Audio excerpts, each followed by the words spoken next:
রাজ্যের শাসক দলের মেগা ইভেন্ট ২৬-এর ভোটের আগে শেষ ২১শে জুলাই ধর্মতলামুখী তৃণমূল নেতা কর্মীরা কলকাতার ক্যাম্পগুলি থেকেও রওনা। কর্মী সমর্থকদের ধর্মতলা মঞ্চ থেকে কি বার্তা দেবেন তৃণমূল সুপ্রিমো? চ্যালেঞ্জের ২১শে মঞ্চ থেকে বিরোধীদের কি বার্তা? ভোটের অভিমুখ ঠিক করে দেবেন কি মমতা? ছাত্র যুবদের উদ্দেশ্যেই বা কি বক্তব্য রাখবেন তিনি? একাধিক প্রশ্ন রয়েছে এবং সমস্ত উত্তর জানতে সকলেই আমরা তাকিয়ে রয়েছি ২১শে জুলাইয়ের মঞ্চের দিকে। সকাল থেকে কর্মী সমর্থকরা আসতে শুরু করেছেন জেলা জেলা থেকে, বিভিন্ন কলকাতা সংলগ্ন বিভিন্ন জেলা থেকে ইতিমধ্যে বাসে ট্রেনে করে রওনা দিয়েছেন তৃণমূল কর্মী সমর্থকরা। সকাল থেকেই ধর্মতলা রীতিমতো গম গম করছে তৃণমূল কর্মী সমর্থকদের সমাগমে।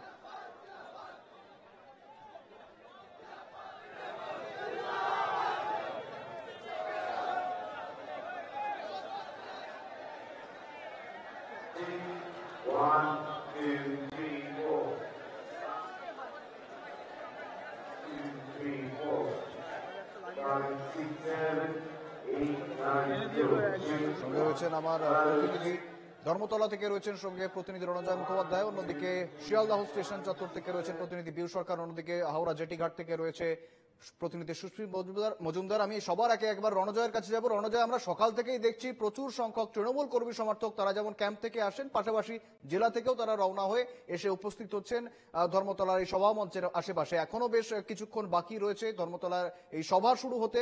সকাল সকাল ঠিক কি ছবিটা দেখতে পাচ্ছ? বর্তমানে কেমন ভিড় রয়েছে রণজয়? শুভেন্দু, দেখো ঘড়ির কাঁটায় এখন ৯টা।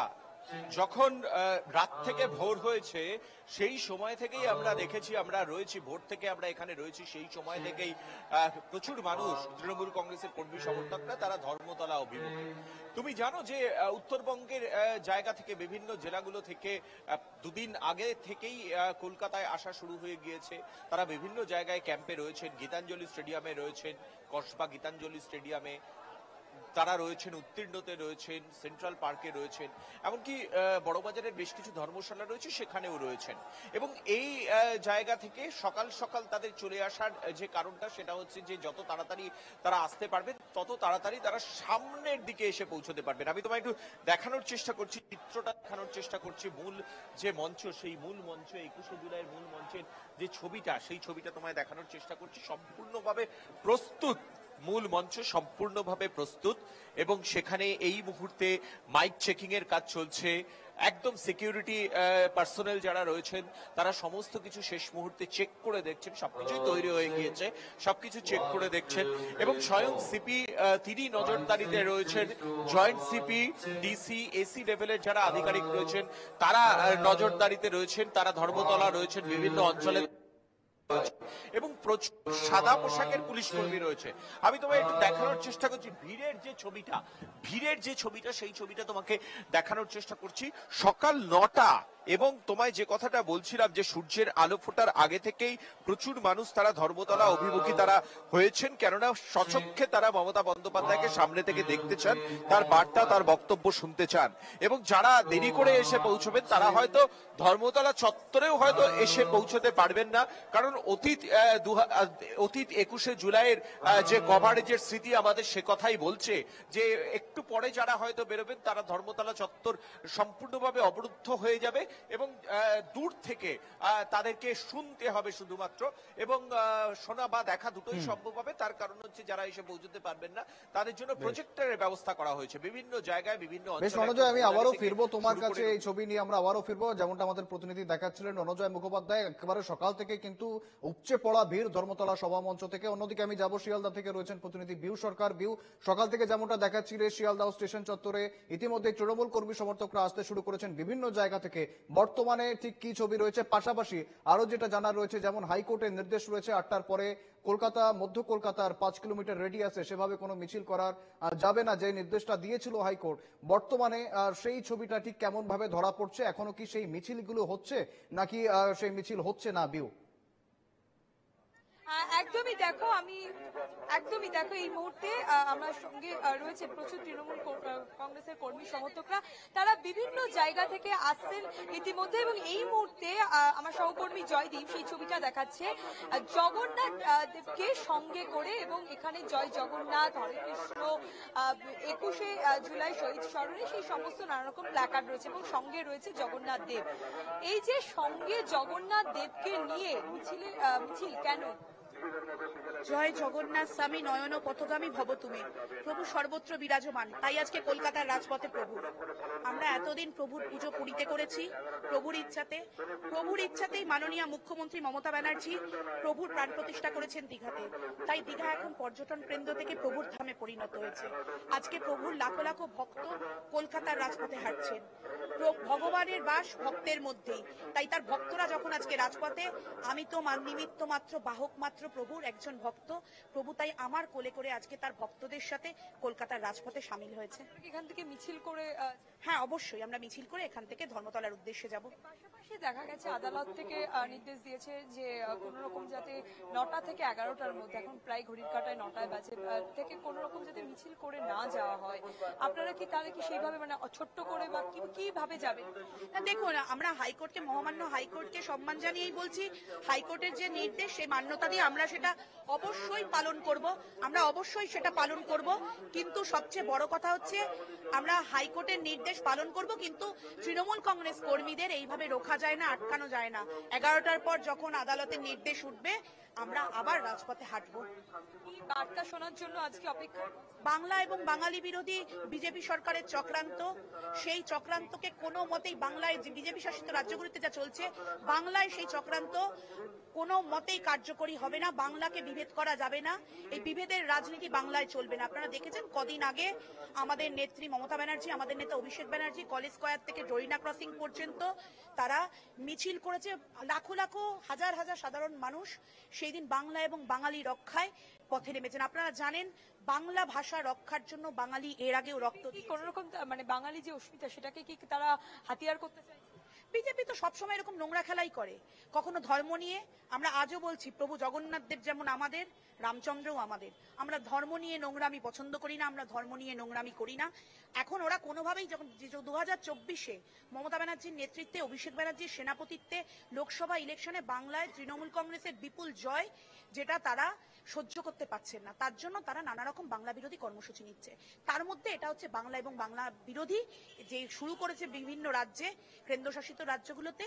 তার প্রতিবাদ আমাদের নেত্রী, আমাদের নেতা জানিয়েছেন, আমরাও তার প্রতিবাদ করছি। আজকে দিদির বক্তব্যের মধ্য দিয়ে সেটা আরো স্পষ্ট হয়ে যাবে। একেবারে শিয়ালদহ স্টেশন চত্বর থেকে আমাদের প্রতিনিধি বিউ সরকার যে প্রতিবেদন তুলে ধরছেন, অর্থাৎ যেমনটা জানাচ্ছেন, তৃণমূল কর্মী সমর্থকরা 11টার পর যখন হাইকোর্টের বিধিনিষেধ উঠবে তারপরে কিন্তু তারা আবারও রওনা দেবেন ধর্মতলার উদ্দেশ্যে। অন্যদিকে হাওড়া জেটিঘাট থেকে রয়েছেন আমাদের প্রতিনিধি সুস্মিত মজুমদার। সুস্মিত, সকাল থেকেই দেখাচ্ছ যে ছবি, বর্তমানে হাওড়ায় উপচে পড়া ভিড় বলা চলে। বিভিন্ন জেলা থেকে, কলকাতা সংলগ্ন বিভিন্ন জেলা থেকে তৃণমূল কর্মী সমর্থকরা এসে উপস্থিত হচ্ছেন এবং জেটিঘাট ধরে রীতিমতো ধর্মতলার উদ্দেশ্যে আসছেন।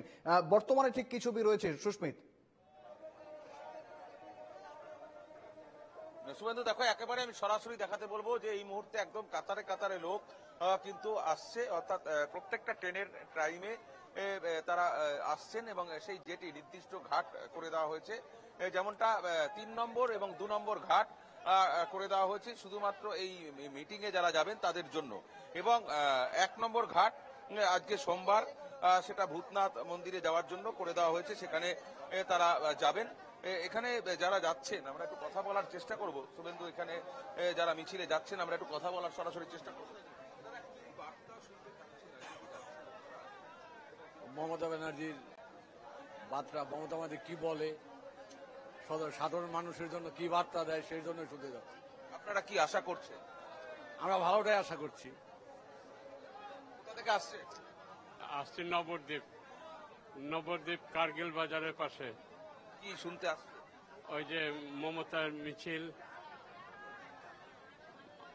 ওই ধর্মতলা যাব, এখানে কি আছে? মিটিং। মানে কি শুনতে চাবেন? একটা তো আপনারা আশা করবেন যে মুখ্যমন্ত্রী আপনাদের বলবে। আমি প্রথম আসছি বাবা, এখন অতটা আমি অবগত নই। দেখো একেবারে যারা যাচ্ছেন তারা শুধুমাত্র মুখ্যমন্ত্রী মমতা বন্দ্যোপাধ্যায়, তাদের নেতা অভিষেক বন্দ্যোপাধ্যায় কি বার্তা দেয় সেই বার্তা শোনার জন্যই কিন্তু তারা মূলত এসছেন। এখানে যারা রয়েছেন তারা প্রত্যেকেই এই লঞ্চের মধ্যে যাচ্ছেন। আমরা একটু কথা বলার চেষ্টা করব। কোথা থেকে আসছেন? আমি বর্ধমান থেকে ভাতার আমরণ বাজার। কি বার্তা শুনতে চাইছেন? আমরা শুনতে চাইছি দিদির মুখ থেকে যে আগামী দিনে আমরা আরো কত কি উপকারিত হব সেটার আশা নিয়ে আসছি। অনেক কিছু উপকার দিচ্ছেন বহু প্রকল্পের মাধ্যমে, সেটা আরো আমাদের বাংলা যাতে আরো এগিয়ে যেতে পারে। আমরা আশা করছি যে দিল্লি যদি আপনি যেতে পারেন তাহলে আমাদের খুবই মনে হয়, শান্তি হয়। একেবারে দেখো তারা চাইছেন মুখ্যমন্ত্রী মমতা বন্দ্যোপাধ্যায় তিনি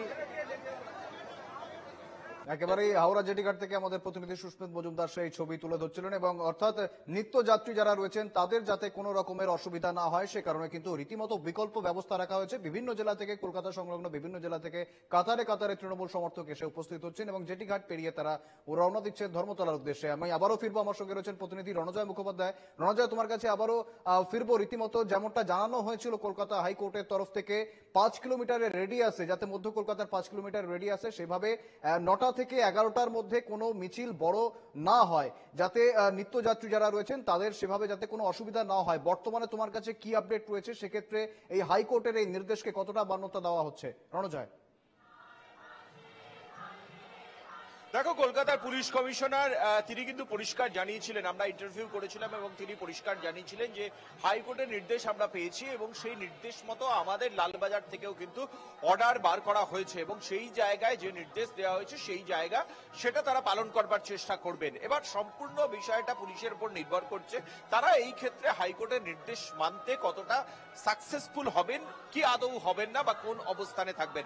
অবশ্যই পরে নিশ্চয়ই লালবাজারের তরফ থেকে বা পুলিশ কমিশনারের তরফে এই আজকের এই সমাবেশ শেষ হওয়ার পর সে বিষয়টা ক্লিয়ার হবে, জানা যাবে।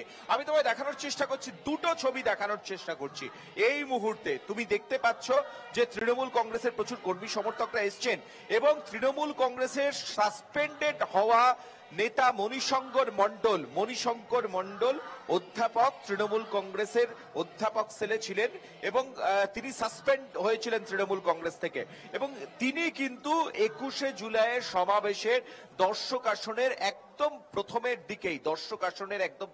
দিকেই নিজের কিছু কর্মী সমর্থক নিয়ে তিনি রয়েছেন এবং কিছুক্ষণ আগেই এখানে যারা রয়েছেন অভিষেক বন্দ্যোপাধ্যায় প্ল্যাকার্ড নিয়ে, অভিষেক বন্দ্যোপাধ্যায় ছবি নিয়ে, মণিশঙ্কর মণ্ডল এবং তার অনুগামী বেশ কিছু সমর্থক, তৃণমূল কংগ্রেসের কর্মী সমর্থক, তারা সেখানে রয়েছেন।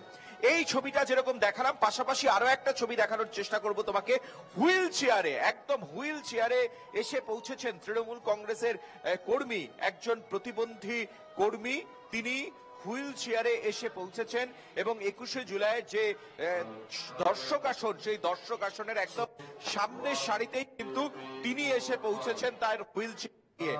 অর্থাৎ এই জায়গা থেকেই কিন্তু বোঝা যাচ্ছে ইতিমধ্যে ঘড়ির কাঁটা 9টা পেরিয়েছে, প্রচুর পরিমাণে কর্মী সমর্থক তারা আসতে শুরু করেছেন এবং মানুষের মধ্যে 21শে জুলাই নিয়ে তৃণমূল কংগ্রেসের মমতা বন্দ্যোপাধ্যায় তিনি যেটা বলেছেন, অভিষেক বন্দ্যোপাধ্যায় যেটা বলেছেন, 21শে জুলাই হচ্ছে সাধারণ মানুষের কাছে, তৃণমূল কংগ্রেসের কর্মী সমর্থকদের কাছে একটা আবেগ এবং এই জায়গা থেকেই কিন্তু এই আবেগ, এই নস্টালজিয়ার জন্যই এত মানুষ এসে ভিড় করেন। 1993 সালের 21শে জুলাই এই কলকাতার রাজপথে আমরা যেখানে দাঁড়িয়ে রয়েছি সেখানে রক্ত ঝরেছিল, 13টি প্রাণ চলে গিয়েছিল পুলিশের গুলিতে এবং সেখানে আহত হয়েছিলেন সেই সময় তৎকালীন যুব কংগ্রেস নেত্রী মমতা বন্দ্যোপাধ্যায়। ভোটার কার্ডের জন্য লড়াই এবং আজকে যখন এই ভোটার কার্ড নিয়ে, আধার কার্ড দিয়ে আমাদের সাধারণ মানুষের নাগরিকত্ব নিয়ে যখন এখন এত প্রশ্ন উঠছে, সেই জায়গা থেকে ভোটার কার্ড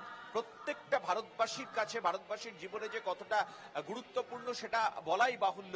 এই ভোটার কার্ডের জন্যই কিন্তু 1993 সালের 21শে জুলাই কলকাতার রাজপথ রক্তাক্ত হয়েছিল এবং সেই দিনটিকে প্রতি বছর সম্মানের সঙ্গে শ্রদ্ধার সঙ্গে পালন করে আসছেন তৃণমূল নেত্রী মমতা বন্দ্যোপাধ্যায়। এবং মূল যে মঞ্চ তৈরি হয়েছে 21শে জুলাইয়ের মূল মঞ্চ, একদিকে মা মাটি মানুষকে ধন্যবাদ জানিয়ে এই মঞ্চ, এবং তার পাশেই তার সামনেই একদম তিনটে শ্রদ্ধা স্তম্ভ করা হয়েছে এবং সেখানে যারা প্রয়াত হয়েছিলেন সেই শহীদদের তর্পণ করা হচ্ছে, শ্রদ্ধা জানানো হচ্ছে এই শহীদ স্মারকের মাধ্যমে।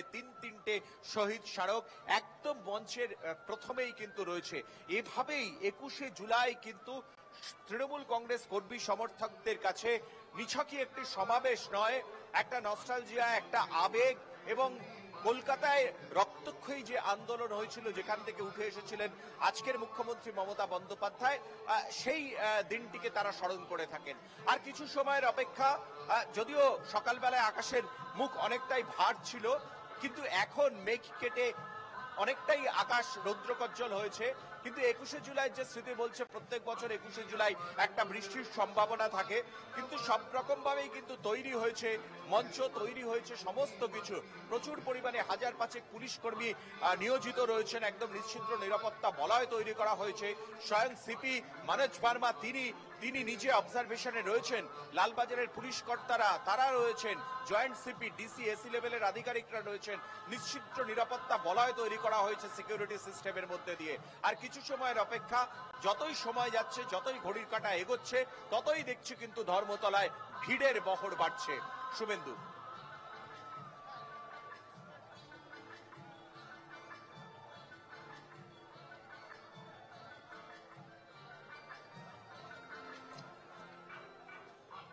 আমার সঙ্গে ছিলেন প্রতিনিধি রণজয় মুখোপাধ্যায়, একেবারে সরাসরি তুলে ধরছিলেন ধর্মতলার সেই ছবি। রীতিমতো রণজয় তুমি সঙ্গে থেকো, পাশাপাশি অন্যদিকে ডরিনা ক্রসিং থেকে রয়েছেন আমাদের অন্য প্রতিনিধি দেবারতী ঘোষ, ইতিমধ্যেই জুড়ে গিয়েছেন আমাদের সঙ্গে।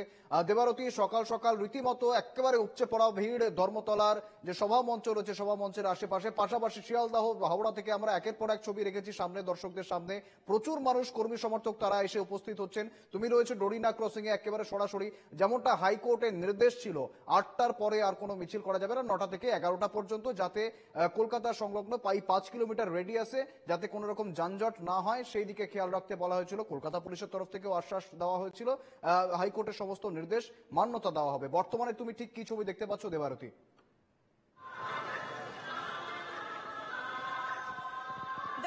বেশ কয়েকটা বিষয় যদি উত্থাপন করা যায় তাহলে আমরা দেখব যে গতকাল যখন মুখ্যমন্ত্রী এই সভাস্থল পরিদর্শনে এসেছিলেন সে সময় তিনি কিন্তু ইনডিরেক্টলি স্পষ্ট করে দিয়েছিলেন যে 21শে জুলাইয়ের যে মঞ্চ তৈরি করা হয় সেই মঞ্চের কিন্তু একটা ইতিহাস আছে। সুতরাং 21শে জুলাই আগামী দিনে ভবিষ্যতেও এটা হতে থাকবে এবং এই জায়গাতেই হবে, সেটা কিন্তু তিনি কালকে ইঙ্গিত দিয়েছিলেন। কারণ 21শে জুলাই যখন গুলি চালানো হয়েছিল এই জায়গাতেই গুলি চালানো হয়েছিল, অর্থাৎ একদম ধর্মতলায় সিএসসি ভবনের সামনে। সুতরাং সেখানেই এই 21শে জুলাই হওয়ার একটা আলাদা ঐতিহাসিক গুরুত্ব রয়েছে বলে মুখ্যমন্ত্রী মমতা বন্দ্যোপাধ্যায় কালকে জানিয়ে দিয়েছেন স্পষ্ট।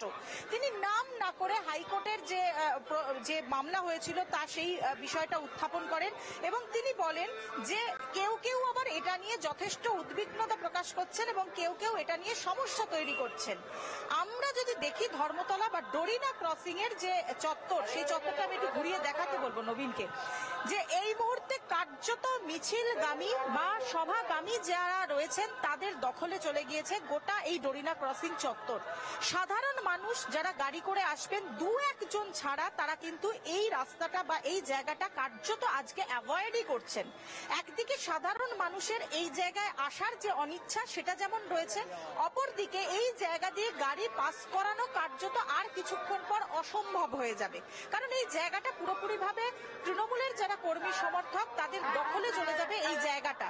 কারণ মূল মঞ্চ যেখানে হয়েছে, আমি একটু বলবো দেখানোর জন্য যে মূল মঞ্চ যেখানে হয়েছে তার একটা নির্দিষ্ট দূরত্ব পর্যন্ত কিন্তু সাধারণ কর্মী সমর্থকদের তাদের সেখানে ব্যারিকেড করে দেওয়া হয়েছে, সেখানে কিন্তু ঢোকার প্রবেশাধিকার নেই।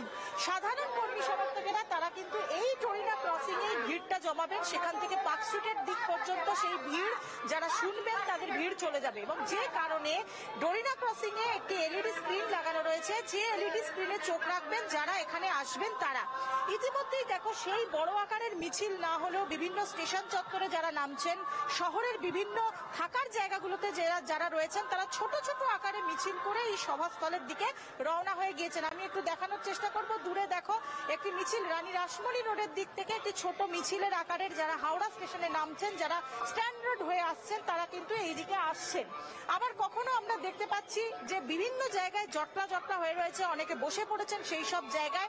অর্থাৎ সব মিলিয়ে ডোরিনা ক্রসিং এর চিত্রটা দেখাবো। সোমবার, আজকে কিন্তু সপ্তাহের প্রথম দিন। দেখো ডোরিনা ক্রসিং সকাল 9:30 বাজতে চলেছে। সুতরাং এই চিত্র কিন্তু ধর্মতলা বা ডোরিনা ক্রসিং এ দেখা যায় না, এটা আমরা যারা কলকাতাবাসী তারা কিন্তু প্রত্যেকেই জানেন। এবং সব মিলিয়ে এখানে যে চিত্র আজকে ডোরিনা ক্রসিং এ দেখা যাচ্ছে, দু একটি ট্যাক্সি, দু একটি গাড়ি যেগুলো যাচ্ছে সেইগুলো রয়েছে, কিন্তু বাদবাকি অন্য দিনের যে চিত্র দেখা যায়, যে বাস দেখা যায়, দেখো বাস কিন্তু আজকে একটাও এখান দিয়ে যাতায়াত করতে এখনো পর্যন্ত দেখা যায়নি। সুতরাং বাস রুট ঘুরিয়ে দেওয়া হয়েছে বলেই মনে করা হচ্ছে। যে বাসগুলি দু একটি যেটা বাস ডিপোর দিকে ঢুকছে, সেই দু একটি বাস ছাড়া এখনো পর্যন্ত কিন্তু আর কোনো বাস এখনো পর্যন্ত এখানে যাত্রীবাহী যে বাস, সেই বাস কিন্তু এখনো পর্যন্ত দেখা পাওয়া যায়। অর্থাৎ অন্য আর 5টি দিনের থেকে একেবারে ভিন্ন চিত্র আজকে ধরা পড়ছে ডোরিনা ক্রসিং এ। সকাল থেকে রীতিমতো ভিড় এবং স্বাভাবিকভাবেই যারা তৃণমূল কর্মী সমর্থকরা রয়েছেন তারা গোটা চত্বরে এসে ইতিমধ্যে উপস্থিত হয়েছেন এবং উপচে পড়া ভিড় রীতিমতো ধর্মতলা এবং ধর্মতলা সংলগ্ন অঞ্চলে। আমার সঙ্গে ছিলেন প্রতিনিধি রণজয় মুখোপাধ্যায় এবং দেবারতী ঘোষ, ধন্যবাদ তোমাদের। পাশাপাশি অন্যদিকে আমার সঙ্গে ছিলেন শিয়ালদাহ থেকে প্রতিনিধি বিউ সরকার এবং হাওড়া থেকে প্রতিনিধি সুস্মিত মজুমদার। তোমাদেরও ধন্যবাদ। অন্যদিকে দেখতে পাচ্ছেন জেলার ছবি আপনাদের সামনে রেখেছি। একদিকে আসানসোল, দুর্গাপুর, কাটুয়া, হলদিয়া, চাকদহ, সুন্দরবন, বিভিন্ন জায়গা থেকে সকাল সকাল রীতিমতো তৃণমূল কর্মী সমর্থকরা তারাও রওনা দিয়েছেন ধর্মতলার উদ্দেশ্যে। আসানসোলে রেল স্টেশন থেকে রেলে করে রীতিমতো ট্রেনে করে তারা এসে উপস্থিত হওয়ার জন্য রওনা দিয়েছেন। আসানসোল থেকে দুর্গাপুরেও কিন্তু দেখতে পাচ্ছি একই ছবি, টোলগেট পার হয়ে একের পর এক বাসে গাড়িতে করে কিন্তু তৃণমূল কর্মী সমর্থকরা রওনা দিয়েছেন, আসছেন ধর্মতলার উদ্দেশ্যে। কাটোয়া থেকেও কিন্তু তৃণমূল সুপ্রিমো মমতা বন্দ্যোপাধ্যায়ের বার্তা শোনার জন্য ইতিমধ্যেই রওনা দিয়েছেন রীতিমতো তৃণমূল কর্মী সমর্থকরা। পাশাপাশি বিভিন্ন জায়গা থেকে মিছিল করে পতাকা, ব্যানার, ফেস্টুন হাতে তৃণমূলের কর্মী সমর্থকরা তারা কিন্তু এসে উপস্থিত হচ্ছেন। বিভিন্ন জায়গার সেই ছবি আমরা দেখাচ্ছিলাম। শিয়ালদাহ স্টেশন হয়ে, হাওড়া স্টেশন হয়ে তৃণমূল কর্মী সমর্থকরা আসেন। হলদিয়া, সুন্দরবনে আমরা সেই ছবি দেখছিলাম। সুন্দরবনে রীতিমতো নৌকো করে সাধারণ কর্মী সমর্থক ধর্মতলার উদ্দেশ্যে রওনা দিয়েছেন তৃণমূল সুপ্রিমো মমতা বন্দ্যোপাধ্যায়, অভিষেক বন্দ্যোপাধ্যায়। তারা ঠিক কি বার্তা দেন বিরোধীদের, ঠিক কি বার্তা দেন তারা, পাশাপাশি 26-এর নির্বাচনের আগে ঠিক দলীয় লাইন কিভাবে বেঁধে দেন তারা, সেই বার্তা নিতে কিন্তু রীতিমতো তারা ইতিমধ্যেই রওনা দিয়েছেন বিভিন্ন জেলা থেকে। সেই ছবি আপনাদের সামনে রেখেছি। রীতিমতো সুন্দরবনের ছবি দেখতে পাচ্ছি, কাটোয়ার ছবি দেখতে পাচ্ছি। কাটোয়া থেকে কিন্তু কাটোয়ার কাউন্সিলর জগন্নাথের মূর্তি হাতে রীতিমতো এসে উপস্থিত হয়েছেন। একটু আগে আমরা দেখছিলাম তিনি শিয়ালদাহে এসে উপস্থিত হয়েছেন এবং পাশাপাশি প্রচুর মানুষ, প্রচুর কর্মী সমর্থক সকাল থেকে কিন্তু এসে উপস্থিত হচ্ছেন।